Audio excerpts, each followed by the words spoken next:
Hey, what's going on this Monday night? This is the House of Orange Sports Channel. He's Kerry. I'm Frank. We got a lot to talk about tonight. Of course, Tennessee Vanderbilt. This past Saturday, Tennessee took care of business. A little bit of an interesting start, but after the start, they took care of business. We got playoffs to talk about, and who knows, we may get in a little recruiting if we have time as well tonight. But how's it going tonight, man? Pretty good. Doesn't get much better than how we're all feeling right now. Yeah. You take out the first, 5 to 10 minutes of that football game and went pretty good on Saturday. So what was your initial thoughts? Kickoff goes back. Dylan Sampson fumbles early. We're in a hole where you like, we got it. I mean, whenever they kicked off and they took the kickoff back, I was kind of out of touch with reality at the moment. I was like, did they just do that? Like, I was like, the game started. There's no flags. They score. It was definitely a shock to see that happen, considering I don't know if a team's done that necessarily against us since Heupel's got here and Eckler's been here. Like, I don't remember really a team taking a kickoff back, especially not the opening kickoff. So that was definitely like, okay, that happened. But when they took the kickoff back, I was like, okay, I mean, we're going to score. Like, we're going to bounce back. Dylan Sampson fumbled it. Still don't know why they didn't review that. I still think I don't know. I don't necessarily know that he was not down, but I do think that definitely should have been reviewed. I think that's one of the part of the games where it's like, okay, this is crucial, even though we're not even a minute into the game. I still think that should have been reviewed. Then they just marched down the 30 yards on us. Defense just didn't even show up on that first series, take a 14-0 lead, and then it was like, I don't even know what was everything that could possibly go wrong in my head and everybody else's head was probably happening at that moment. I was a nervous wreck. I was pretty mad. I was looking at my dad. I was telling him, like, how do you not even show up? Like, this is just pathetic on all levels. Got the score, make it 14-7, and then the nerves kind of started to disappear away after that. I kind of feel like once we got that touchdown, it was like that's when it went away. But I went out to get something to eat, hoping to get back before the game started, and it didn't go according to plan. And I'm on the way back, and I get a text that says, unbelievable. And I was like, okay, this is great. So what happened? Opening kickoff goes. And I'm like you, I can't remember the last time Tennessee's had a kickoff returned against them. And it was bad. I saw the replay. There were some guys took some horrible angles on that. I didn't see any holds or anything because a lot of times it'd be like, well, there was a hold that didn't get called. I didn't see it on that one. And then again, another one's like something about, wow, what a start. And then it just Sampson fumble, and there we go. Let me see. Herb said he can barely. Can you hear me all right? Yeah, I hear you perfectly fine, but I also got a headset on here, so I'll hear everything. All right. Trying to see if I can adjust my volume here a little bit as well because I don't have my regular microphone, but I was trying to see if I could rig it up over here, but we'll go on this. It should be fine for a little bit. But yeah, I mean, I felt like they got that initial shock out of the way.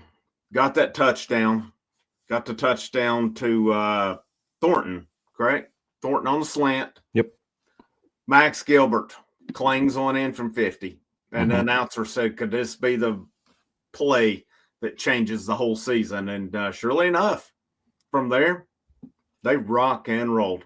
And I thought they dominated from that point forward. I mean, you look at the stats. We heard all about Pavia, 8 out of 17, 104, a touchdown, an interception. And what a play on that interception by Jermond McCoy. I mean, that was a great play. The fact that he's able to tip it up in there, tip it again, and then turn around, and it's like, that's what a play, man. Just what a play. I mean, they held Vandy to 108 on the ground, 104 through the air. Tennessee almost, they more than doubled them. That was domination after that initial part. There was no doubt about that. Let me hit some comments here. Got Robert Duncan. We will definitely discuss this here in a few minutes. Hopefully, we will host the first game. We'll definitely discuss that. What's up, Rhonda? It's great to be at Tennessee Vol. Man, it was that was pretty cool. Let's see what we got here. Papa J, member of the channel, says play off bound. No ifs, no ands, no buts about it. That safety was big too. And I thought they were going to try to take that away. Yeah. The announcers were trying, and I'm like, you can't reward that guy. Mm-mm. He ran backward. He did. And then West made the play, and he never got out of the end zone. Tim Dewberry said, "Go Vols." Looks like Anderson's giving you a hard time here, Kerry. He says, "Oh, ye of little faith." I'll tell you, man. People probably shouldn't look at Twitter during the game. I saw don't know how many people who've given up, were overrated, we don't deserve it. This and that. I've got an idea. If you get that bothered by it in the first quarter, take a Valium, take a Xanax, smoke a joint or something, and just calm down till the second half. This team has not been a first half team all year. I don't know why we expected anything more this week. It was about as bad of a start as you could get. But I always say it's not how you start, it's how you finish. And we've seen that numerous. I mean, how many games in a row do we go without scoring in the first quarter? Too many to count. Yeah, exactly. You got to witness them firsthand too, I believe. About every one of them. Those were some rough half times. I'm not even going to lie. Sitting through those games, gracious. that was rough. Yeah, but I mean, just looking at these, this was considered on numerous teams' resumes as what good wins. Vanderbilt, Yeah. Tennessee just dominated them on Saturday. You take out, I'm gonna say the first 10 minutes of it. From that point forward, that was total domination on it. I'm curious to see if you're reading my mind on here because we were a couple ball knowers there Saturday, I think is what you said. But yeah, who stood out to you Saturday as guys that stepped up? Guys that stepped up. Mike Matthews definitely stepped up. Offensive line definitely stepped up, in my opinion. They gave Nico a clean pocket essentially the entire game. All day long, it seemed like. Literally all day long. Defensive wise, Christian Harrison, I think he kind of stepped up early, then kind of disappeared. Carter played good. He ran around the field everywhere. Moy definitely played a great game. Secondary, of course, Maud every week. Gibson, he was kind of a no-show. I didn't really see much of him, even though I kind of expected to see more of him. Nico, of course, you can't hide Nico. It's easy just to pick the quarterback and the running back, but he definitely stood out. Sampson kind of gave you what he's given you all season. Would have nice to have seen him score once or twice, but I think the fumble, and he also got his bell rung a couple times, so that's why he didn't necessarily take as many reps as we essentially expected, just because he kind of got banged up during that game. He still had 25 carries. Yeah, he got the two knockdowns to him, or checkdowns from Nico. He turned right around and got hit right in the mouth. And that one he was shaking his head and everything. So I think it was more precautionary not to necessarily lean on him as much as we've seen. I thought Bishop did a pretty good job when he come in. I thought he looked good. I thought Nico played really good. Like I said, the line man gave him all day long. Yeah, that was Vandy was crazy. Just rushing three. I don't get some of these philosophies on these teams. I mean, I understand it. I do. Because, I mean, that's how Arkansas had success against us. They really just rushed three and maybe brought a linebacker or a guy off the edge. Yeah, well, they were. Yeah, you're right. They were actually disruptive too. Yeah, on it. I mean, NC State didn't, but you kind of expected NC State to get some. But then again, where that game was so out of reach for them, there was nothing they really could do. I did kind of laugh at Thornton. Let's see, he got injured. He scored a touchdown, and then they're overcutting his pants. He's injured, and then he comes back and scores an 86-yard touchdown, and then he goes out. So I guess he had one last effort. He took that screen pass inside our own 10-yard line before half. They did the screen pass to him, and that's when he got essentially knocked out of the game. It was a few like 4 or 5 yard gain. Oh, And okay. after that, he was done. So I don't know if that was going into the second half. Like Heupel, of course, knew that essentially Tennessee was going to win the game, and he rested him, which we have seen Heupel do plenty of times. He doesn't, if he knows he doesn't really need the guy to win the game. He knows the game's comfortably in their own hands. I think he kind of did the same thing with Thornton there, where he kind of just sat him the rest of the game, even though he probably could have played if you needed him to. Yeah. He had some big plays in the game because he went 3 for 118. I thought Chris Brazel played a really good game. He did play good. Played really He had good. some good catches. That was, to me, his most, I think, overall solid game. Yeah. I think he's had, bigger plays, bigger numbers, but he was solid. I'm like you. I thought Matthews did well. I mean, the block where he floored that Vandy guy on the Dante Thornton. I think Thornton was good anyway. Yeah. But Mike Matthews solidified it when he put that guy on his hind end as well. Hey, what's going on, Kyle Beach? Good to see you in here tonight. It says, good evening, fellows.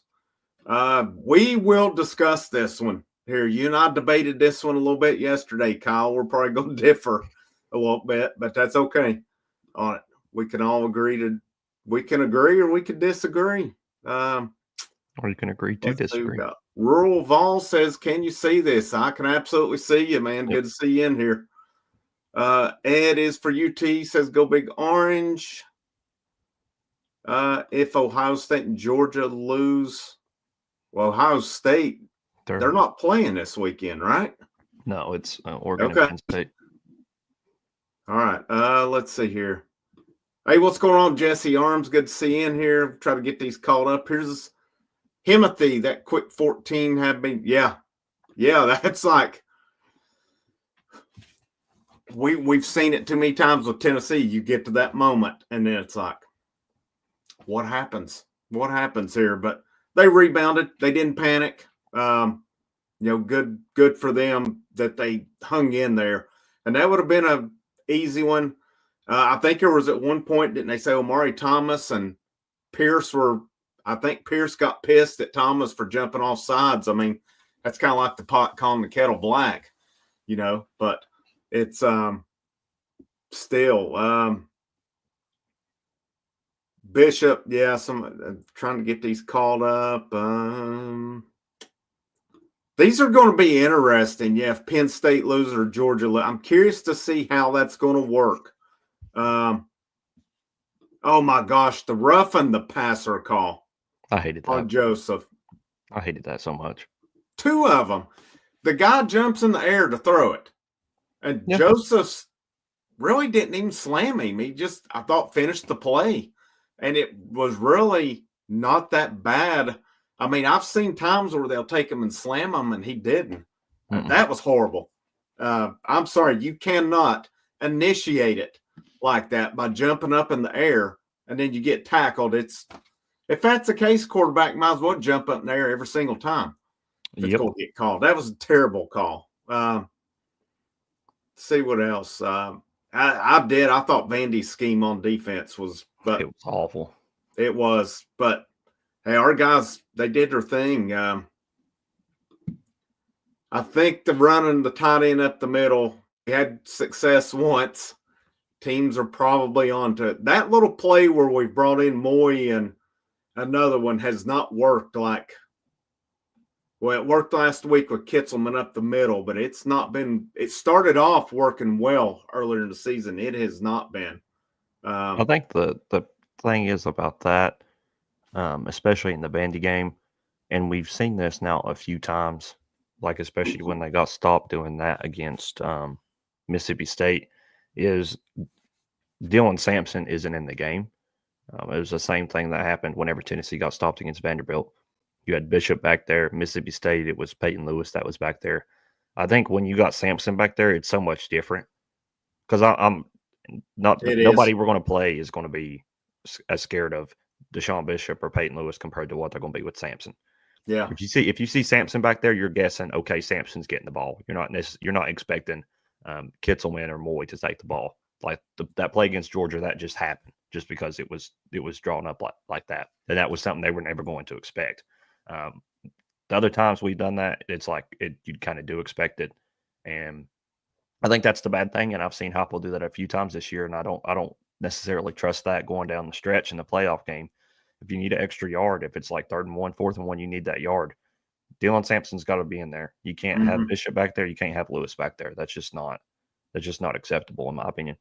No, because it's win or go home at this point. Yep. You're going down with your best. I get giving Sampson a breather here and there, but yeah, I totally agree with you. Get to that short yardage, you're going down with your main guy. I'll give Bishop credit. I cannot remember what the play was, but earlier on, he'd had issues with some blocking, pass blocking. And there was one time the Vanderbilt linebacker came up the middle, and Bishop met him and just deflected enough. I can't remember if Nico escaped or what it was, but they got a pass play on it. But I was impressed because he's had some issues with pass blocking. Yeah. That was a tough block too. Yeah. And he took care of business on it. I thought he did a good job. Receivers stepping up in the absence. You mentioned guys on the defensive line. I mean, I thought Harrison started out good. Joshua Josephs, I thought, played a really good game. I mean, we saw Spillman this week. It's good to see him in. Yep. There's probably some guys lucky they left with their head with him playing. Good to get him back too, because I think our linebackers need I think if he wasn't hurt, he would be a regular part of the linebacker rotation. Oh yeah, because he had the club on too. What's that? He had the club. Yeah. So, hey, this is exactly right. Don't have to agree on it all. Tennessee's the best. That's all that matters. Let's see. Trying to see where we're at here. Yeah, the flag stuff. There was a point in time I used to think that stuff was pretty funny. I don't know. It's kind of run its course at this point. There will be some kind of penalties with it. They'll fines or something will come off with all the issues they had Saturday. I kind of wondered this. I thought Vandy, I mean, we had 3 dudes down on one play. Yep. And Josh Heupel looked like he was ready to fight. Yep. And you saw after that, there was nothing. That was very late in the game. So after that, I think that Josh Heupel realized they weren't just going to let Tennessee score again. Like they were going to take every cheap shot available to get guys out of the game for Tennessee and just not let us get the 40 burger on them and take the what would it be over 3-score game at that point. So I think that Heupel realized, because Heupel was going to try to score there at the end of the game. Then the injuries happened, so he was just like, let's just easy run play and then knee it and let's go home. Hey, to me, that was big boy football at the end. You got the ball back up 13. You ran the clock out. Yep. That's what good football teams do. And we've not seen that at all times with them. But Saturday, yeah, they finished it off. They solidified their spot in the playoffs. Yep. So now it's easily covered the spread. Yep. Covered the spread. Moving crazy. On. You know, it was – I don't know that we got help Saturday. We're going to debate one result. We're going to see how we go on it, because I'm hoping it results in a home game the weekend, the 20th, 21st, against Ohio State. I think we're playing Ohio State. Mm-hmm. But anything else you want to hit on Vandy? Anything I forgot about? I know we hit the receivers. I wanted to talk about them because to me that was big. Yeah. Brazel and Matthews stepping up. I need to know more about Brew. Yes. Pre-game injury. Is that right? Yep. Pre-game injury. That one surprised me. Obviously it's a surprise if it's pre-game, but need to get Thornton healthy. But I think we'll probably be pretty healthy going into that game in 3 weeks. I just hope it's not our typical, the way we played off of buys, but got a few weeks to prepare. And this is not going to be normal bowl, like your bowl practice, because normally that's getting young guys the playing time. Now you're going to play for a national championship. Yeah. Now it's total. Different. This is not some. So I mean, what was last year? Citrus Bowl. I mean, we hadn't been there a long time, but I think it's weird too because of that. First off, you have to play meaningful practices because, of course, you're playing for a playoff game. Another thing is you play on the 20th. So once you're done, like if you get beat, like there's no bowl game after that. There's nothing. And you're typically used to waiting until New Year's essentially to get more practices. Definitely get a practice the young guys. And that's out the door. Like if you lose, I think that's one of the more disappointing things. But of course, I mean, you've reached the playoff, so you can't necessarily have anything to be disappointed about. Your bowl game is essentially a road game or a home game, and that can really hurt some teams, or it could really benefit some teams. We'll see definitely how that plays out over not just this year, but over the years to come. It's going to be interesting because it's. I seen something Kyle said here. I hope we play a night game either Friday or Saturday. I'm going to say it depends. If we're home, I hope it's a night game. But I don't know. There's part of me, I really think we played better in the day. But I think a home playoff game at night in Neyland would be absolutely insane. Yeah. So it will be absolutely insane. Have they said anything yet released on like students, how you may be able to get tickets or not? Oh, I requested my ticket today. We already did that. They've already started the request period for students. I don't know because it ends tomorrow at 4 or 5 o'clock.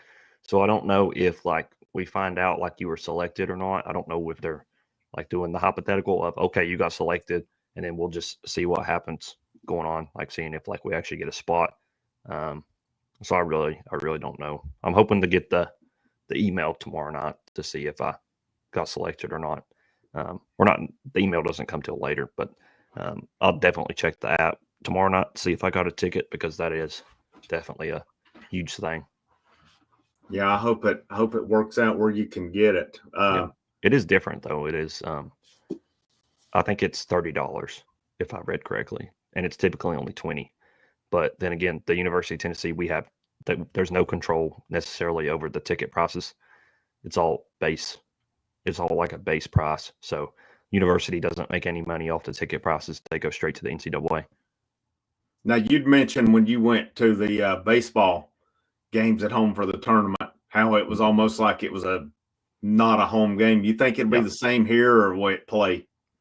I think with football, you can't do that. I think that you may see it's going to be hard because they will have to implement some kind of neutral factors in the game experiences. What I would like to see is more replays that necessarily could hurt Tennessee. Like if it's a home game, I'd like to see more replays of like, okay, Ohio State had a good play. I'd like to see that. I'd like to have them implement like replays of essentially everything on the Jumbotron at the games. Because right now, of course, if you go to games, you only see the good plays that happen for your team, or if it's like a review on like a penalty or a hit or something or a touchdown. So I think that's, if they do anything neutral wise, I think everything will be the same, except I just think they may throw in more replays on the Jumbotron for other teams. It'll be interesting to see. But so let's get into some playoff talk. It's official now. It's not, we said last week, we're either going to be very happy this week or we're going to be pretty upset. And to me, the biggest thing was, and I've said it, Butch Jones was close in 2016. Now it's a different landscape now. He should have won the SEC East, which was a big deal then for Tennessee to get to the SEC title game. I don't know if they would have won it that year. They would have had to have went through. I'm pretty sure it was Alabama. But still, you had to get there. He dropped the ball. He never recovered from it. This was a game to Josh Heupel. I thought it was must win. If you're going to show that you're serious about being here and winning championships, well, you got to get to the playoff. He did it. He's in. Now it's going to be according to seeding. So you guys hadn't already, I did a video yesterday. I broke down a bunch of scenarios on this. So basically, have you come up with your 12 playoff teams yet?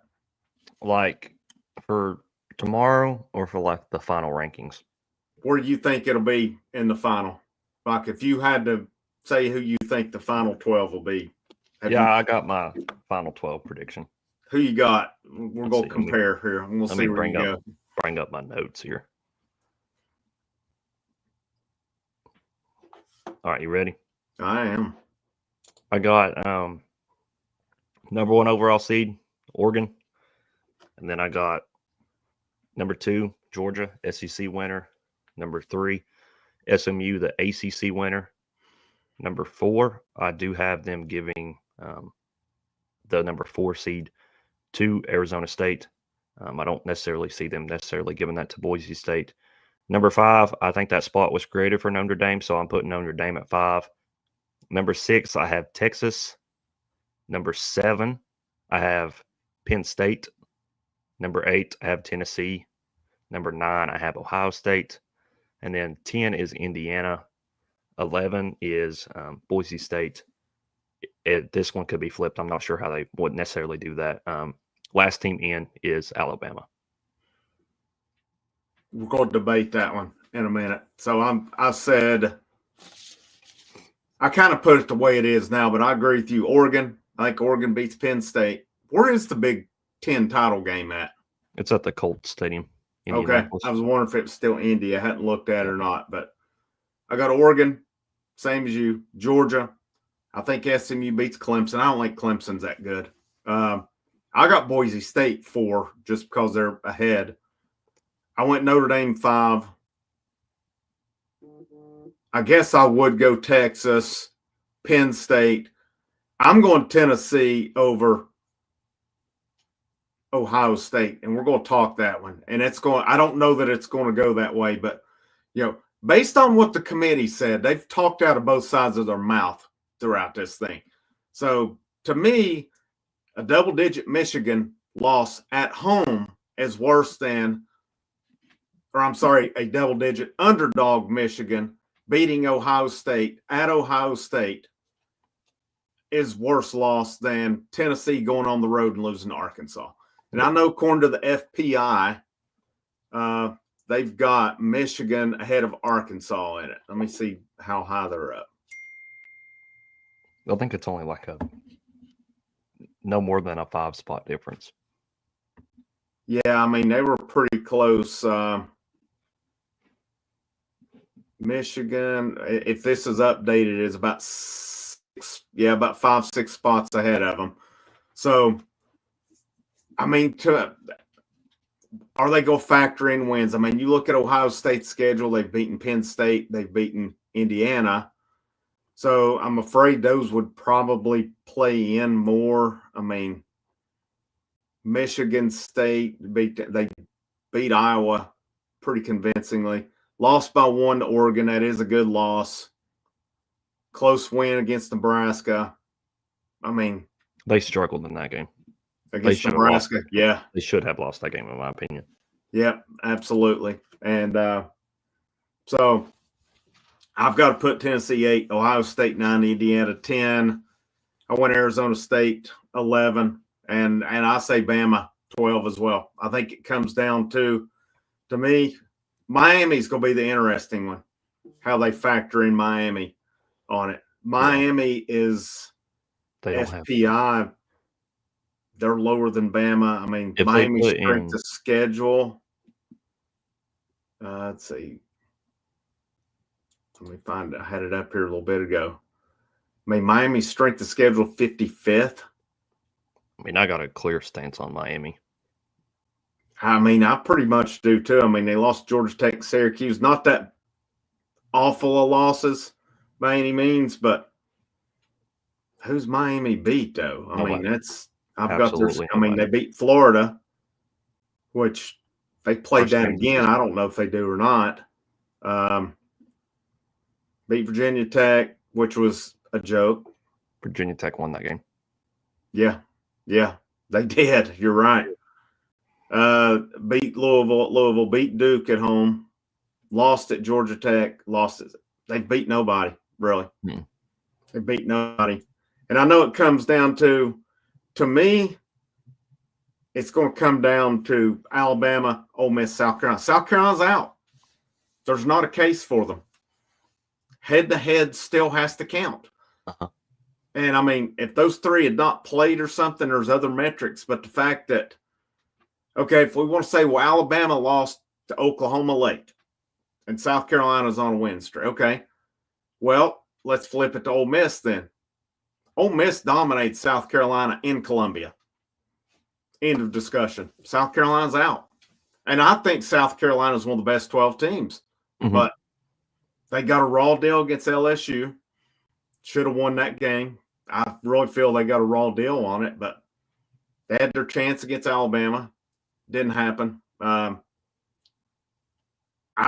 do think they're one of the best 12, but at the same time, you lost to Alabama and you lost to Ole Miss. They're out. Yeah. Comes down to Alabama, Ole Miss. To me, the worst lot, you lost to Kentucky at home. Ole Miss did. They're out. Yep.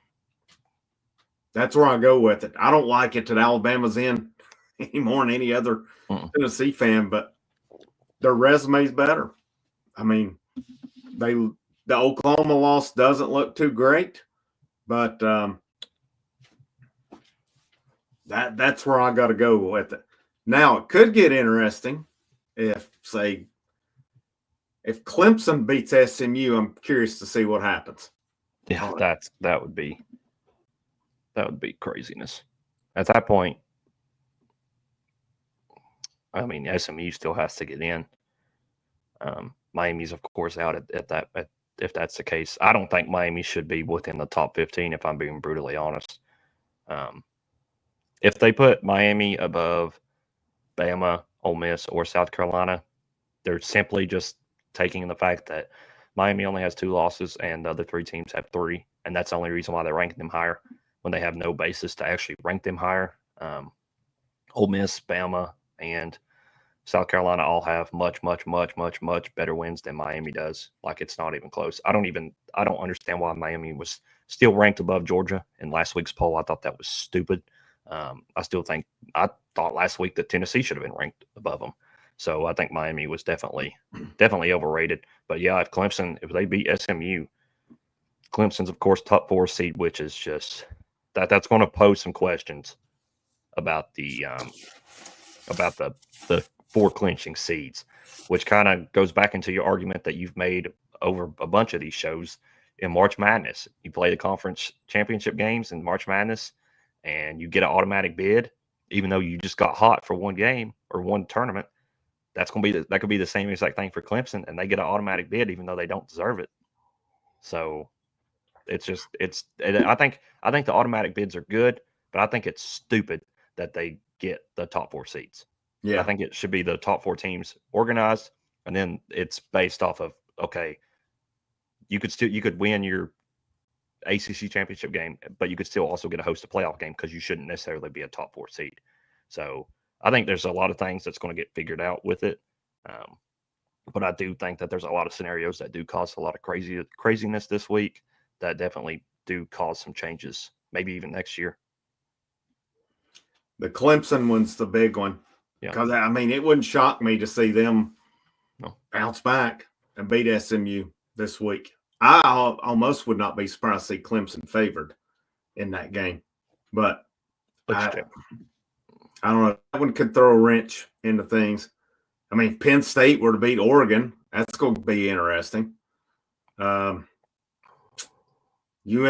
think if UNLV beats Boise State, UNLV's in, Boise State's out. I think you have to on that one because it's going to be the highest group of 5. That would almost put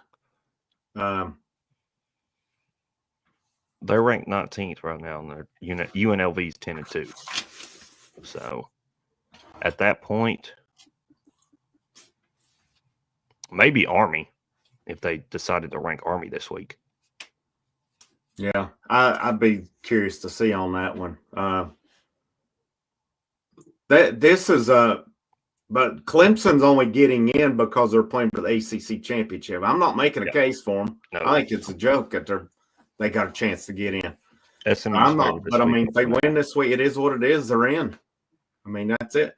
there's literally not a case for South Carolina. I know they're playing good and they've won. What's the point of head-to-head if we're not going to go by it? I don't care when it happened or anything. If you've got the same record, I know people they were going to put Bama in over Tennessee a couple years ago. Yeah, I was upset about that too. Yeah. But that played no implications. No. The 5 and 6 spot that year played zero implications. The top 4 was already set. It was just a matter of which way they were going to organize them. So in that case, I mean, I was of course upset about it, but at the end of the day, there was nothing to really be mad about because we weren't playing them. Like it wasn't like a 5 and 6 or who determined a home game or anything like that. Played no implications. So that's why it's so important now. Yeah, I mean, to be honest, if we want to make a case for South Carolina over Bama, fine. We cannot make a case for South Carolina over Ole Miss. Ole Miss went into Columbia and dominated them 24-6. Was not even close. It was 27-3, actually. Okay, that too. So, anyway, yes. Why did I say 24-6? I don't know. But into discussion. If that's the case, we're putting Ole Miss in on it. But that's an interesting time. If I'm looking at Ole Miss and Alabama's schedules, Alabama had 17th strength of schedule, Ole Miss 31st on it. I think Ole Miss losses were worse when it come down to it. Kentucky went at home. That's a much worse loss than Oklahoma on the road. That's up there with Notre Dame losing to NIU. Like that's up there for worst losses in the top 15. Yeah. I mean, that was the only game that Kentucky won in conference play all year. That's right. Game. That's right. I mean, at least Northern Illinois had a winning record. I mean, but it's a lesser conference too, but still yet. I don't like it any more than anybody else with Bama, but it is what it is. I mean, if we're not going by head-to-head, then we've got to change the entire system. Why even play the games? Why even play the games? Let's just let the computer generate random names at that point. I mean, we can sit and say all day long on this. The bottom line, if you're comparing Alabama, Ole Miss, South Carolina is out. Mm-hmm. End of discussion. Comes down to Alabama, Ole Miss. They both beat them. You have to account for head-to-head. They were using the argument a couple years ago with Tennessee and Alabama that Wyndon Hooker was out. That's why. Nobody's out. Milroe's not out. Jackson Dart is not out. Carolina's out. The only reason we're mentioning Clemson, if they win this week, they're in. I mean, that's the bottom line, and that could possibly put those 3 loss teams out if that's the case. I'm like you. I wonder if they keep SMU in. I think you have to. I don't think that you can. Because then if that's the case, that goes against the argument of, okay, they already had Miami still in, no matter what happened. They still had it planned to keep 2 ACC teams in if it would have been Miami and SMU. The outcome of that game, both teams would have made it. So how does Clemson winning against SMU change the fact that SMU is just no longer in? Because I do think that SMU does deserve to be in the top 12.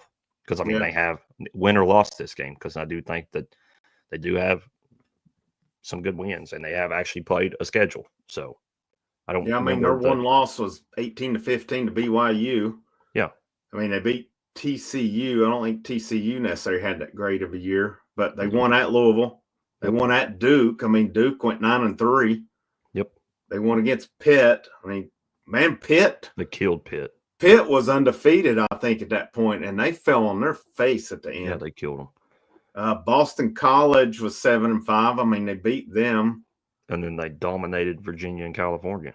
So Virginia and California, and then they've got Clemson this week, which will be an interesting game in Charlotte because that's probably going to be more of – there'll probably be more Clemson fans. I mean, that's only, a couple hours, 2.5 hours away on it. But we'll see. I mean, I'm not a big fan of a 3-loss team getting in, to be honest. But if I have to, I mean, what's Miami done though? Yeah. I can't make a case for Miami. I don't really like Clemson having a shot to get in either, but it is what it is. Hit some more. Do you think the losers of the conference championship games get punished? No, I don't think they get punished. And I'll even hit on what Cassie just said. Texas beats Georgia. I still think you can't punish Georgia. Georgia still has to be one spot in front of Tennessee, and I'd go down and argue that all night long, just because they played us head to head and they beat us outright. I get that. Well, were the officials in that game and everything? Okay, they straight up dominated us in the second half of that game. Our defense did nothing against them. Didn't even touch Carson Beck for 4 quarters. So at the end of the day, head to head matters. If you lose your conference championship game, they shouldn't. Head to head should still be in play. So in that scenario, Texas beats Georgia. Tennessee should not jump Georgia. Georgia should definitely be at least one spot in front of Tennessee, because you can't do that. Yeah. Wonder what happens in the event that Penn State loses, how they would see them in Ohio State since Ohio State beat them. That one to me is interesting. I think the one argument you can make with that is recency bias, where Ohio State just lost to Michigan at home as 20-point favorites against your biggest rival, against a walk-on quarterback. So in that point, you can throw out head to head in that scenario, in my opinion, just because they literally just lost to a 6-5 Michigan team with a walk-on quarterback at home as 20-point favorites. So I still think that you put Penn State in front of Ohio State, just because you can't have Ohio State jump back in front of Penn State and that end up hurting a team like Tennessee, when Tennessee should not be affected by that whatsoever, or even another team for that case. I mean, to me, it's going to come down to Tennessee versus Ohio State. I don't see any other way. Yeah, that it's going to go. I'm with you. You can't penalize Georgia if they lose it. I think Georgia beats Texas this weekend anyway. And I don't see Penn State really dropping. I mean, could they put Ohio State? But I mean, I just don't see how you penalize. People are making cases for Big 12, ACC, and stuff. The SEC and the Big 12, or I'm sorry, SEC and Big 10, to me, they're a much higher echelon than what the ACC is. I just think it's an apples to oranges conversation. I mean, because Big 10's going to get 4 teams in. Yep. ACC's not. SEC 3 teams. Going to get 3. They may get 4, but I don't know. I'm the same as you. I don't see how you penalize. If Georgia were to lose, I don't see how you penalize them and move them below Tennessee when they beat them. And we say that as Vols fans, but they beat them and they're playing an extra game. Mm-hmm. I think if Georgia did kill Texas, if they beat them, essentially, I mean, not necessarily kill them, if they beat them by 2 scores again, then you can 10 scores being 10 points up. To me, that's okay. They played Georgia twice. They lost by 14, 15 points. And Tennessee played in Athens and only lost by 14, 15 points. So I think if Georgia handily takes care of Texas, I think you could honestly make the argument to bump Tennessee in front of Texas. I mean, there's no head-to-head there.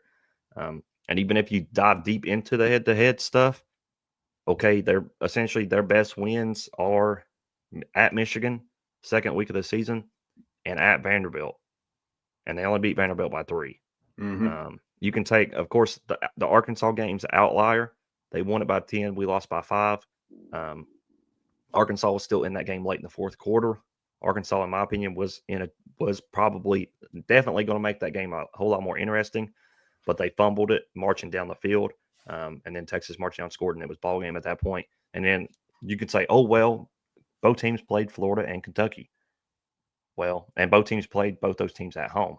That argument for those 2 games are completely out the window, because Tennessee played Kentucky's starting quarterback and Brock Vandergriff, and they also played both quarterbacks against Florida, Graham Mertz and DJ Lagway. And whenever Texas played them both, they played third string quarterback for Florida because DJ Lagway didn't play against Texas. And then against Kentucky, they played the Gunnar Stockton kid or whatever, not Gunnar Stockton because that's Georgia's quarterback. Whoever that kid is for Kentucky, their third string quarterback. That's who Texas played. So those two games are out the window when you compare them. Of course, Texas won those games by a lot because they were playing the other team's third string quarterback. So at the end of the day, what does it go down to? Yeah, I think so. And that's what I wonder because I know just thinking about the committee in basketball, they like to get cute with who they play. They like to get these cool matchups. That'd give them a chance to do Texas, Ohio State, especially if Ewers is healthy. Yeah, playing against Ohio State. You think they wouldn't love to see that? They'd love to see that. And honestly, if I get that Texas handily beat Texas A&M the other night, and honestly, I can't say that Tennessee would have won that game in that same way of just completely dominating them.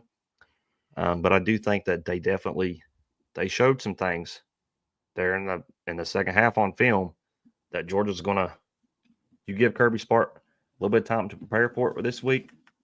Considering he's already played them, that's dangerous if you're Texas. Considering they had the interception, they had the fumble, they had the block punt, and that's something that most people don't necessarily realize about Georgia.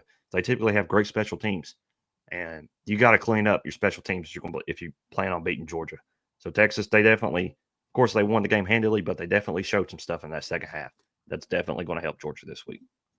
Yeah, and I think Georgia probably got their wake-up call last week. And the thing about that, with Georgia, it wouldn't have mattered if they would have lost that game or not. They were still playing for the SEC championship this week. So, I mean, they were going to have this opportunity either way you look at it. I can't see Georgia losing in Atlanta.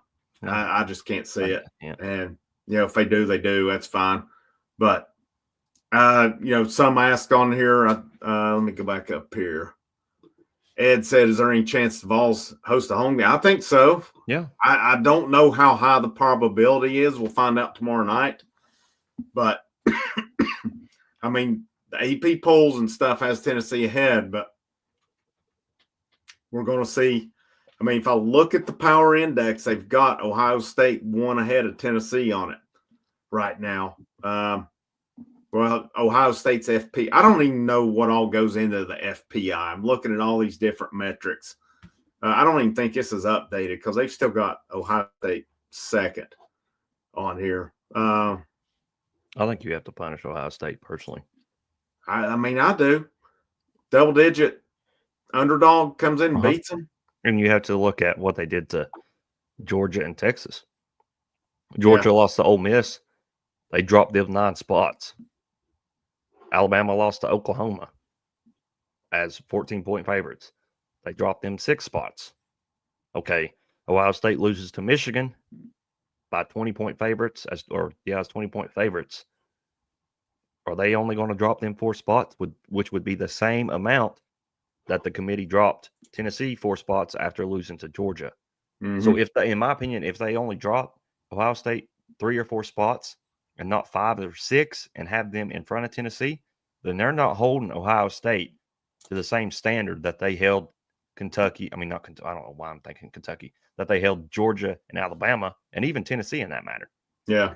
Like you can't drop Tennessee and Ohio State both 4 spots whenever Tennessee lost on the road in Athens compared to losing at home as 20-point favorites. Yeah. Yeah, they should have dropped more. That was not a good loss. There's just no other way to put that. I mean, I don't see. And Peter Burns, ESPN, he tweeted out. He said, I think his words were literally, "There's no way in hell you reward Ohio State for losing at home and turn around and give them a home game in the playoffs. There's no way." Yep, and they're police officers, Mason players, that's awful on so many different levels. Like, that's just inexcusable. Like, as somebody that got choked out by a state trooper after the 22 Alabama game on the field, like, I was fine with getting choked out. If he would have pulled out mace and maced me in the face, we would have had some issues. If I would have got pepper sprayed, we would have had some issues. So I think that, so I think you got to punish him for that. Right here's my thing. No, wrong one. In that, get rid of the conference championships. They're useless at this point. They're pointless. In this case, give Texas SEC. Yep. Give SMU the SEC. There's no freaking reason Clemson should be playing to go to the playoffs this week. No reason in it. Oregon, it's your whole body of work. Why in the hell do you have to go win a conference championship game to get an automatic? It's stupid.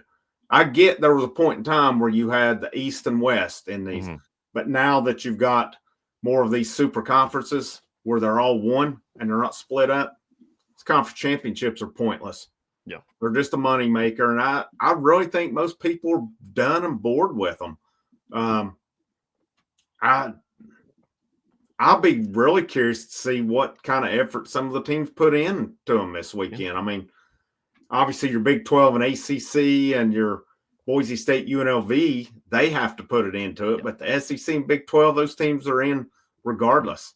And they're hosting if they lose. So, you get a Carson Beck or one of Texas quarterbacks a little gimpy or something. Take them out. Pull them out. Save them for the playoff. Mm-hmm. That's like Tennessee's situation. I'm totally happy with how it worked out. Don't have to risk injury on a team that's already beat up. Got some of our better players beat up on it. See, we get 20 days rest. Yeah. And they only get 12 or 13 days rest before going and playing a huge game. So that's Tennessee could be practicing for a playoff game this Saturday while Georgia and Texas are going at it with each other. So, yep, they can get their popcorn and what was it Dabo said? Flip their hamburgers and all that stuff, and they can watch Dabo have to play this weekend to get in and see how he does. And that is interesting, though, if you kind of think about it. Like, what is South Carolina, Ole Miss, and Bama? What did they do right now? Like, of course, they're still making a bowl game. But how do they go on from here? Or like teams, are we allowed to practice? I know we didn't have. I didn't see Josh Heupel media availability today. I didn't see his Monday press conference. So I don't know how this all is going, how it's all getting addressed essentially of, okay, you're working out and stuff, but are you technically allowed to practice? Because if you're a South Carolina, Alabama, just in this case scenario, let's just do South Carolina and Ole Miss. If I was those teams and I was getting some free practices before even getting given a bowl game, I'm practicing the backups. Like I'm giving those guys as many reps as I can. Because, that's essentially you're getting free practices that nobody else in the country is probably getting. Because Tennessee's not going to treat practice the same way this week. They're not going to give your third and fourth string guys as much reps as you would if you're like a Ole Miss or South Carolina. So it's definitely interesting how this is all playing out. I'm not sure how that works with the practices. If it's just the teams playing in the championship games or the teams that are actually playing this week practice, or if it's business as usual. Because they'd even gotten to the point there's some teams that last couple of years that didn't even have winning records that made bowls. So, I don't know. In that scenario, do you just keep practicing until, you didn't make a bowl, your season's over? Or, I don't know. That's a good question because I don't know how that works either. But, I think if you're Alabama, Ole Miss, and South Carolina, and it wouldn't shock me if they put South Carolina in, to be honest. They're playing the best right now. They're on a good win streak. They've beaten good teams. So, if they get in, they get in. I don't really care. I would like to see Bama get a dose of their own medicine, even though I think it's wrong. I think head-to-head has to count. But I think if you're those teams, you've got to pull for SMU this weekend. Because Clemson wins, there's a chance. Both of them. Clemson's only way in is to win this week. That is it. And I guess it came down to, a common game. Because I'm kind of wondering how they got in over Miami. See, Clemson's losses were to Georgia, South Carolina, and Louisville. Yeah. Miami beat Louisville, though. Well, they only have one conference loss. Miami has two. They lost to Georgia Tech and Syracuse. That's it. You're right. Okay, never mind. They're 0-2 against the SEC. That's it. Yep. So, yep, that makes perfect sense then. But which that wasn't something that even crossed my mind until Syracuse knocked off Miami whenever they said it, like in the last few minutes of, well, Clemson's in. And I was like, what in the actual world is going on here? Because I was like, how in the world are they in? And I was like, well, okay, they did. Their losses are out of conference. So I guess they should, by the rules of the conference, get in, which stinks, but it is what it is. Which, I mean, that's brutal if you're a South Carolina fan. Yeah. Like you beat Clemson, you go into their place, you get a storm the field at their place because that's the Clemson tradition, which is one of the stupidest traditions in college football. And you're stomping on their logo, and then a few hours later, they're essentially playing for they get a play-in game for the playoff. And you're sitting at home, and Shane Beamer's got to get on Twitter and make arguments just to try to get his team some boost. Hopefully, the committee can see it and boost them into the playoff by some crazy scenario. Old Papa J had a comment up here earlier. I meant to hit it. We were going on. I got a question regarding that. If Clemson beats SMU, okay, couldn't you make the argument at that point that South Carolina could get in? Because South Carolina beat the ACC champion at their own field and make case knock out over SMU. Yeah, you could. I wouldn't have a problem with it. I frankly don't think SMU should be in if they lose. Their strength of schedule 70. I mean, I don't know. I would make a case for them over Miami. Yeah. I'm not really saying how Miami's strength of schedule is better. Yeah. To be honest. This is one. Who would have thought Napier and Beamer would have had jobs? Both of them end up doing pretty good jobs. I would have guessed Beamer. I didn't guess Napier.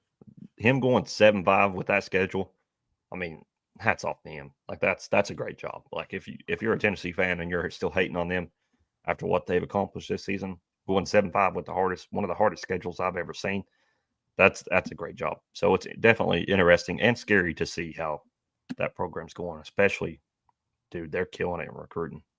They're getting we're feeling the effects of it a little bit. Shady Hayward decommitting. Yeah, he can looks like he's heading there. Onus Konambani looking to be possibly heading there as well. Plus, they flipped quite a few guys. Yeah, they have this week. And there was a tackle at Central Florida who decommitted after Gus heading to Florida State as offensive coordinator. I mean, what are we even doing here? I'm guessing Gus the writing was on the wall on that one. Had to be. I mean, same with Chip Kelly going to Ohio State last year. But let's see. Oh, did you see these today? The dark mode basketball uniforms? Yeah, I really like those. I'll get to see them in person tomorrow night, so I'm excited for that. You are going tomorrow night? Yeah, I'm going to go. Oh, cool. Made the decision to go. So it'll be the first basketball game I've went to this season. Rock on. Yeah, South Carolina lost LSU, Alabama, and Ole Miss, right? Who? South Carolina. Yeah, they lost to Alabama, Ole Miss, and then it was the third one. Did I say South Carolina lost to South? They lost to LSU, Alabama, and Ole Miss. Yeah, that was the three. I mean, if they're going to do the conference championships, they might as well kept the divisions on it. At least make it. SEC's got 16 teams now in it. Mm-hmm. Play your 7 division games, and then I don't know if I personally like the SEC should go to 20 teams. But I don't know who to add. I mean, I've got a few suggestions on who to add, but I'd say go raid the ACC of a couple teams. I would have thought Central Florida would have made a good addition. Of course, they're in the Big 12. I think they're a team that could have some real potential because there's not a dominating team in Florida right now. I mean, they're Miami's decent. Florida State's horrible this year. And Florida come on. They're doing some good things, but it's it's ripe for the picking. There you go. Maybe you run into Reese Winters tomorrow night. Y'all can talk about the Squirrel White punt return Yeah, at in Arkansas. Arkansas. I thought the baseball schedule would have been released by now, but still nothing. Still nothing. The only thing we know is the conference schedule and the weekend in Houston. That is it. But I know, like you said, Herb, last week, they should start Valentine's Day weekend. Mm-hmm. So it'll be kind of interesting to see how that is. Here, let's see. We got 200 and we got 203. We've got a good crowd in here tonight. Make sure you hit those thumbs up tonight. Make sure you share out the content if you like. If you have not, you've checked out the channel and you've thought about it, hit that subscribe button as well. I'm not going to sell on the memberships, but I will sell you on this. Check out the link for the Patreon. $1 a month does go to help the channel. Could go a long way toward bringing the coverage you want, especially with covering football, baseball, basketball, all along the way, lady vols, all that stuff can definitely help with that. It goes a long way with baseball coverage. I can tell you that now, because some of that stuff's a little pricey as you get into it. But we hit pretty. I just don't. I think it's pretty cut and dry who's in the playoffs at this point. I think it's pretty cut and dry. We're playing. I don't know that it's cut and dry on our end. The more we dove into it tonight, I think there's some scenarios where we could go up, because I kind of thought maybe 8 was the ceiling. But I'm kind of like you. If Texas gets beat handily on Saturday, I think there's a case you could move Tennessee ahead of them with it.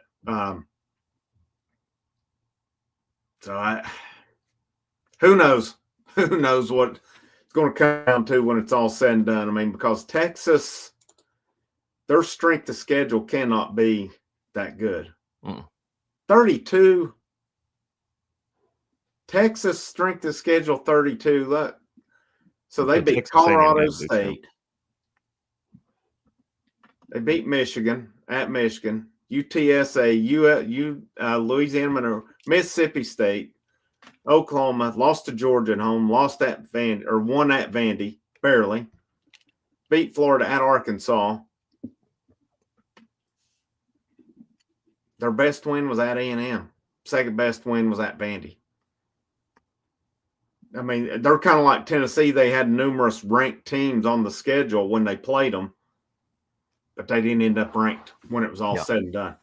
I mean, if we're going to play that card with Tennessee, we've got to play it with Texas too. That those teams, you might have beat them when you're ranked, but they're not now. When Tennessee played Oklahoma and NC State, they were both ranked.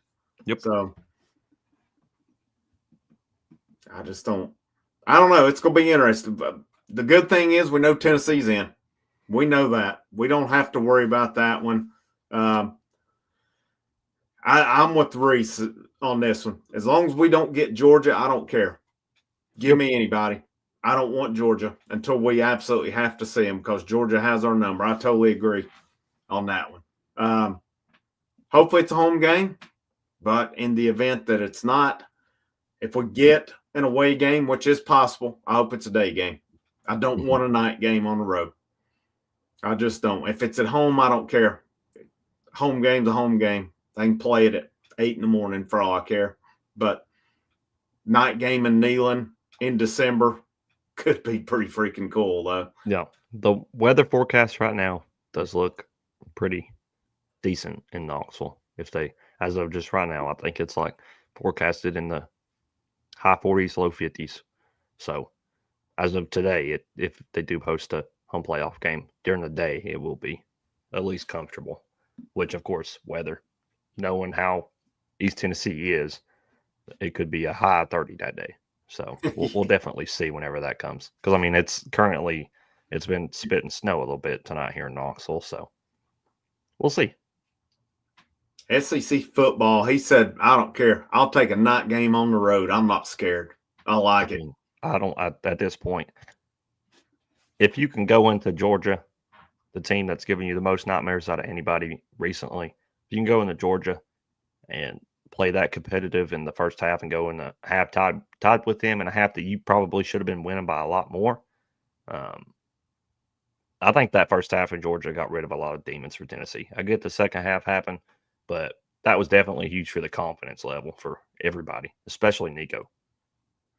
I would wonder if we go to Columbus, what their mindset's going to be. I mean, you just got punked at home by Michigan in more ways than one. And, I don't think the fan base is real happy with Ryan Day. They are not. If they play Tennessee at home and get beat, he's gone. He's out the door. Yeah. I mean, I don't know who you bring in to replace him. Maybe you can get Urban back. Maybe Urban's off his sabbatical at this point. Mike Vrabel. Oh, that is an interesting name. That's a very interesting name. Yep, he went to Ohio State. Yep, that's right. That's probably the only hire that I can think of that if they hired him, I would actually be concerned about the future of Ohio State, like scary wise. Anybody else? I think they could hire Urban Meyer again and still not have the success, just because I think he's lost it.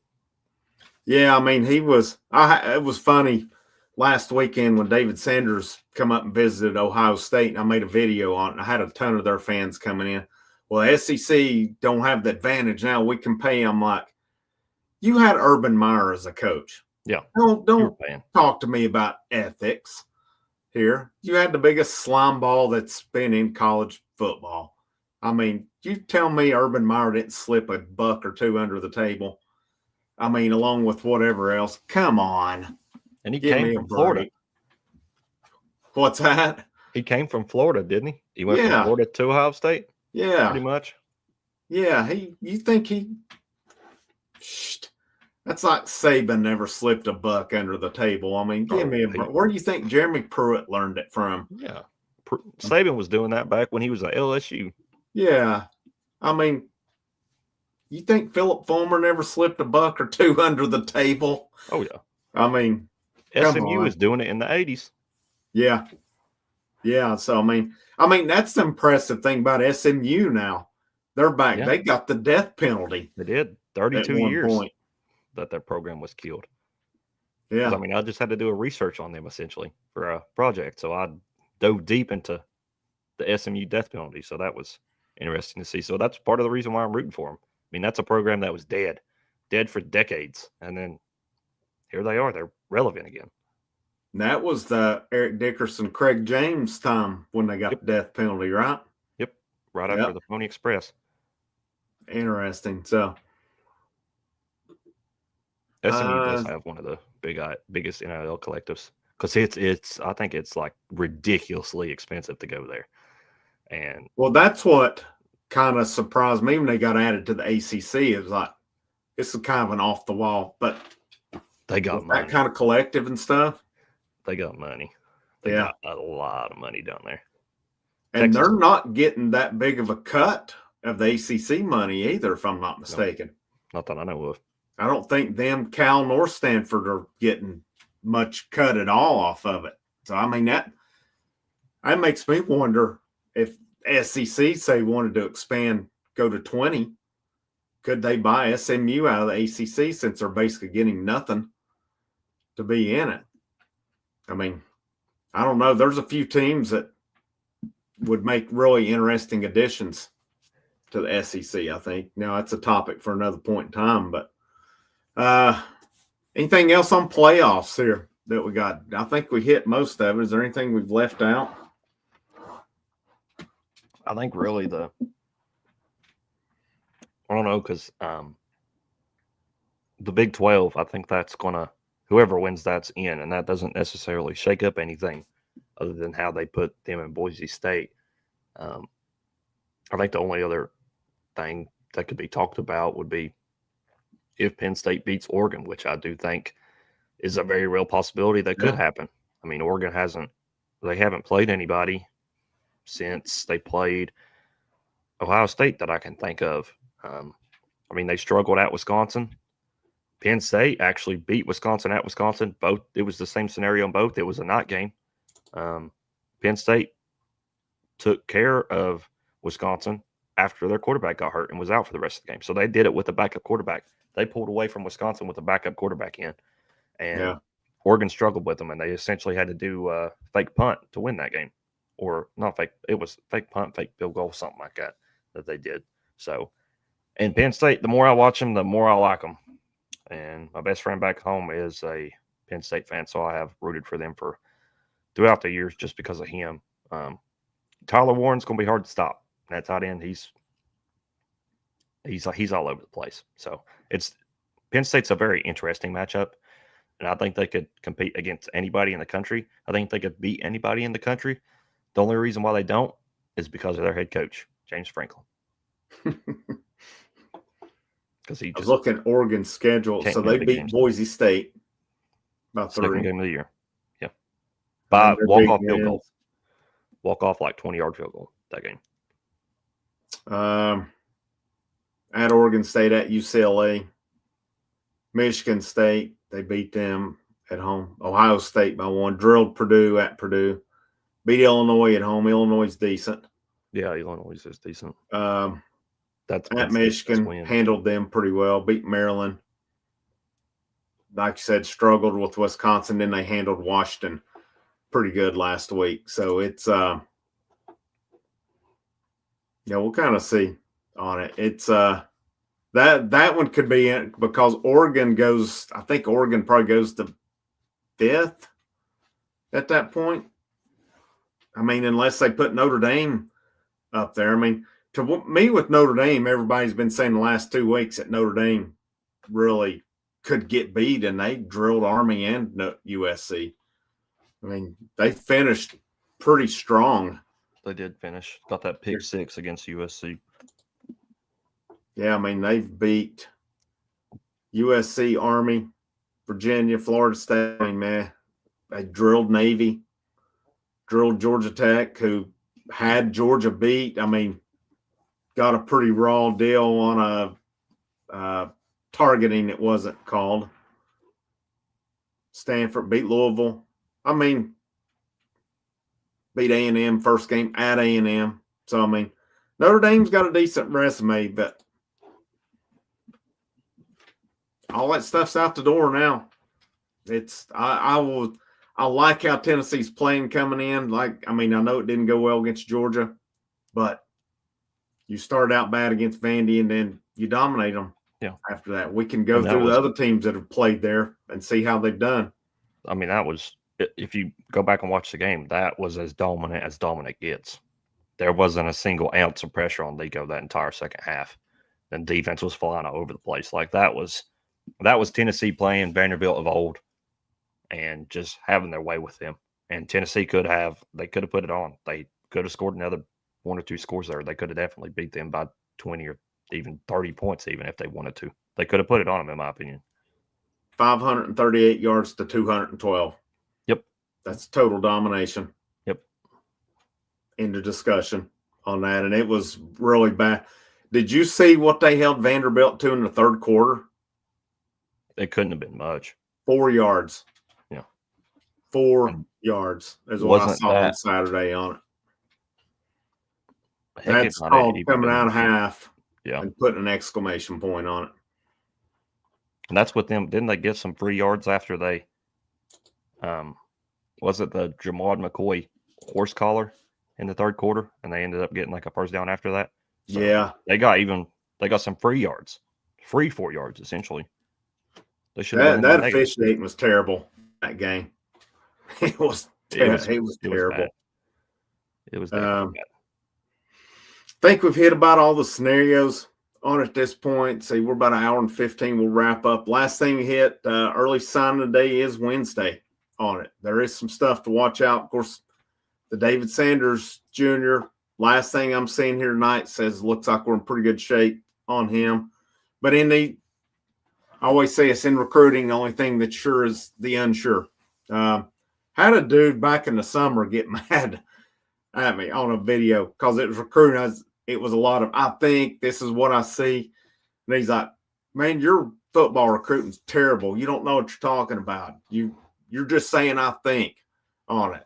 Nobody knows. That's recruiting. That is recruiting. I think.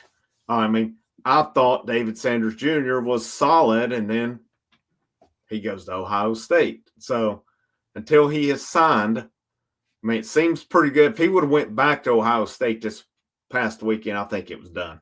I think it was over on it. But the fact that he He didn't, would have had to witness that loss.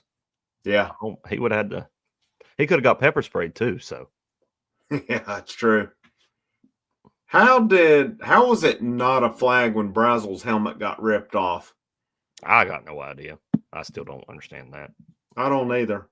I don't get that one. There was a I still lot of think calls I did not get. That was still a great play. 3rd and Yeah. 15, down 14-0, Yep. and hit that throw the way he did. Yep.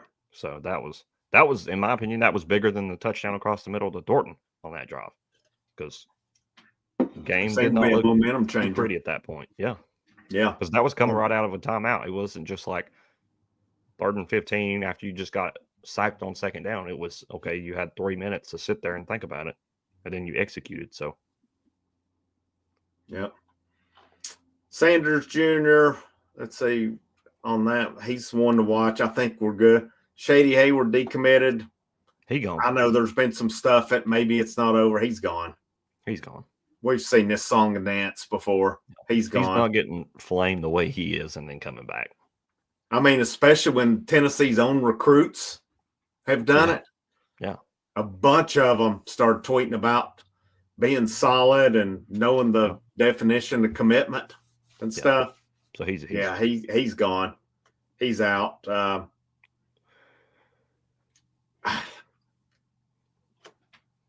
Recruiting's infuriating, but do they get Campbell?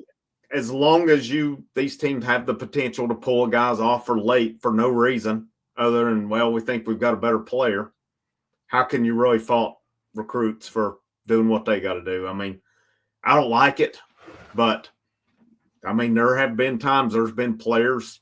Tennessee's done it. I can't remember if Heupel has, but I know some coaches have done it. Guys who've been pretty solid, and they pull the rug out from under them at the last minute and come back. Who was it? Butch Jones did it too. Orlando Brown ended up being an All-American lineman at Oklahoma. He did it. On the NFL. It's like Onus Conan Vandy's one to watch. I don't know that I feel real good about that one. Florida as well. It looks like Florida for him and Shady. I mean, in my opinion, if you flip and go somewhere else last minute, I don't care. Like I'm happy you're gone at that point. You were just going to be an issue anyway. You're going to be upset because you're not going to start your first year and probably not even see that much playing time in your second year and hit the portal anyway, considering that's the kind of person you are. So I think it's a telltale sign whenever they do that. I mean, if you look at it from a defensive back standpoint, they've got a ton of commitments, and we really don't lose anybody. No. We're losing Will Brooks, who would have thought, that'll be a loss based on the year. But, I mean, Gibson's a sophomore. Turrentine's a redshirt junior. Jermod McCoy is just a sophomore. Jordan Thomas will be back next year. Was out for the year injured. Would have been a starter. Yeah. Christian Harrison's a redshirt soph. Jalen McMurray's a junior. Boob Carter. Kobe Thomas. John Slaughter, which we don't see. Christian Charles is a junior. Farouk is a freshman. Boo's a freshman. Jordan Matthews is a freshman. Caleb Beasley's a freshman. We've not even seen Marcus Gorey, who's a freshman. I forgot Brazel's brother come in last year. I don't know what kind of prospect he is, but he was put on scholarship. Plus you have, they're loaded in the secondary. Yeah. I mean, they lose nobody. Plus they have, let me get their, where are we at? Oh, here we go. Commitments. Look at their commitments. I mean, you have, from a defensive back standpoint, they don't really have any. I mean, Hayward was their highest one, but I've seen where he could have projected as a linebacker possibly. Conan Banny as another. I mean, I like his potential, but Trey Petite is one. I mean, he's got good bloodlines. His dad was a good player in the NFL. That's one defensive back. You have Walton, the safety out of Alabama. You have Dylan Lewis, corner out of Georgia. Tyler Redmond, a corner out of Georgia. Man, they're loaded. They're good at defensive back. That you can afford to lose. I mean, you want to keep adding to it. You know, you don't want to necessarily have to rebuild. You just want to keep reloading. But I think they're pretty good in those. I mean, they're trying to get Perlotti, the linebacker, who has who knows on that one. Then they're trying to get Merritt, the defensive back out of Alabama. So I don't know if they get either one of them, but I don't know if they add anybody else, to be honest with you. I mean, it's Campbell. It looks like Christian Gass, Georgia's still on him. I think they keep him. What about I don't Isaiah know if Campbell? there's going to be a whole lot other than Hayward and Conan Vandy to watch. Jeremy? I didn't. I'm sorry. What about Isaiah Campbell? I was going to say Isaiah Campbell. You're right. I was just thought of that. We'll get him on Wednesday. Yeah. He's Especially, committing. I don't know how you walk into – I don't see how any coach takes the North Carolina job, seeing how they just did Mac Brown, basically firing him because he wanted to wait a week to essentially today to announce his retirement, and they went ahead and fired him. They said, no, you're not doing that. You either do it today or you do it on Friday. And he said no to both because he's like, I'm not doing it today. I want to wait till next week. And he said, I'm not going to do it before the day before a game either. So I think the way that they handled that was awful. And he said that in his post-game press conference. So I think he got the last laugh there, because it's hard to walk into a program that just did that to a legendary coach and fully trust and think that you're going to have the support. So he was going to retire? Yeah, he was talking to me. He's like, I'm going to retire. I want to announce it the Monday after the North Carolina State game. They said, no, you either do it today or you do it, which would have been last Monday, or you do it on Friday. And he's like, no, I'm not doing that. So they just went ahead and fired him and just said, you can coach this last week. I don't think it's that great of a job, North Carolina. Basketball, sure. North Carolina football's, I mean, they're okay. They had a chance last year, and then Yeah. they shot themselves in the foot. They were undefeated with Drake May, and then they shot themselves in the foot in like a home game. I think it was like a Thursday night home game or something they played. And after that, the season fell apart. I think they still made the conference championship game last year, but they still, I mean, I was thinking like, okay, they're going to make a run here at the playoffs, and they shot themselves in the foot. So in North Carolina, that's never been a football program that I've ever seen and been like, okay, they're competitive. I think the Central Florida job's better. Yeah, I think it is. And because they're in the Big 12 now.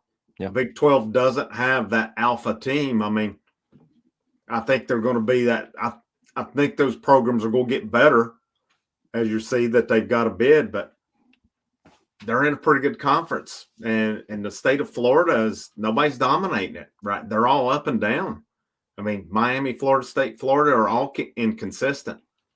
Central Florida job, you get the right guy back in again or something. It's got a ton of potential now if they're in a Power 4 conference. I think right now, unless I'm forgetting another job, I think that's possibly the best job on the market. I'm just not high on that North Carolina job. West Virginia.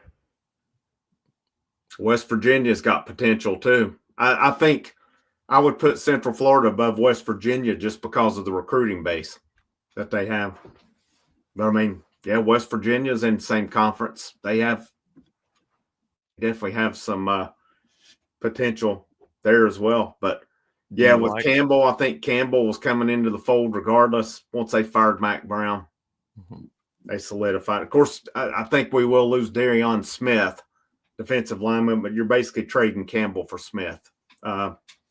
On paper, that looks like a pretty good trade. Now we'll see how it plays out when it's all said and done. Do you think that Arkansas made the right thing? Made the right decision keeping Pittman? I mean, I like it. I think he fits that program perfectly. I think you just got to give him another year or two. You just got to stick it out. I think so. What did they finish record wise? 7-5? 6-6. 6-6. Okay. Yeah. I mean, he made progress. Who do you get if you're them? Who's going to come out there? I mean, the way they've been shuffling through coaches, kind of like what Tennessee was, getting Heupel. Nobody wanted it. They got Heupel because of Danny White, basically. I don't know. I just think there's those certain jobs that the Lincoln Riley leaving Oklahoma to USC is an outlier. That's not going to happen often. No. It's just not. I don't know who Arkansas. I mean, I know they've got some money out there. They've got that Walmart money. We know that for sure. So, but I don't know what are you going to do? Try to get Saban out of retirement? I mean, and you're walking into an athletic department that has the drama queen himself, Coach Cal, and you're going to have to compete with that, just like Mark Stoops had to. So, it's just not fun. I mean, Dave Van Horn, he's okay, but you got to like the man. I mean, Tony doesn't like the man anymore, so that says a lot in my opinion. So I don't see how you go to the Arkansas and be a coach there, because I think you do have to look at that, because Coach Cal's going to want everything. He's going to want to turn that into a basketball school and steal everything from football, because he did that at Kentucky. So I mean, they used to be a basketball school because they were back when they had Nolan Richardson. I mean, they've kind of been, they've always kind of been like at football. They'll have that good year, and then they're like a roller coaster in football. They used to be top of the line in basketball, though, for sure, back when they had Richardson and stuff. But, I mean, Pittman's a pretty good coach. He probably, I don't know if he makes any changes or anything. A lot of these schools, I mean, there's other programs I could go look through in each conference and say, yeah, I'm making a change with it. I'm not. The writing's on the wall. It was like with Jeremy Pruitt. The writing was on the wall after year one. I mean, Derek Dooley, the writing was on the wall after year two. But, we'll see. I'm curious to see if there's any late firings that we're not seeing coming, like a Hugh Freeze, for example. Or I don't think Freeze goes this year, but I'd say he's going into next year. Oh, yeah. His seat's going to be red hot. Yep, those donors are not going to be happy down there. Yeah, because they control everything about that program. Yeah, that's right. I think we're going to roll out. We're about an hour and a half. Man, we've had a good crowd in here tonight. Make sure you guys hit that subscribe button. You hit the like, thumbs up. We're growing along the way going here. I guess we'll see where the Monday night playoffs tomorrow night, playoff rankings. I think we'll get a pretty good indication. When's, I guess, are the final playoff rankings next? This Sunday. It noon. Is Sunday. Sunday at noon. Sunday at noon. All right. So we'll definitely have something to talk about next week. We'll start getting ready for playoffs at that point. Signing day Wednesday. There'll be some news there. Portal season will start amping up. It's already starting to amp up around the country. Does Tennessee have any coaches that leave this offseason? I think that'll be interesting. As far as people going on, are they going to get rid? They're not going to get rid of any.